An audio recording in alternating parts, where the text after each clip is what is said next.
Estamos aqui, acampado em Aiuruoca, no Pico do Pedro.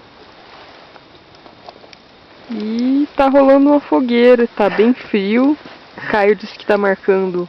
Tá 2 graus ainda. 2 graus no termômetro dele. Então a gente tá aqui. Tá dando certo esse negócio não. Oi, eu tô Dá pra aqui ver também. as caras das pessoas? Eu acho que não. Acho que não. Aí, agora Aê! sim. Estamos nós. Somos nós Caio com a mesmos. lanterna, a Paulinha, Oi. o Saulão, Oi. eu e a fogueira. E a serra. E a serra. As barraquinhas. Agora e o céu, deve que ser provavelmente não dá pra ver nada, mas tá maravilhoso. Não, Aquela é a olha a lua brilhando. Agora deve ser umas 8 horas da noite. E lá pelas 4 a gente vai colocar o despertador Fazer uma para trilha. levantar e fazer uma andança aí pelo mar. É isso aí. Quando a lua já vai estar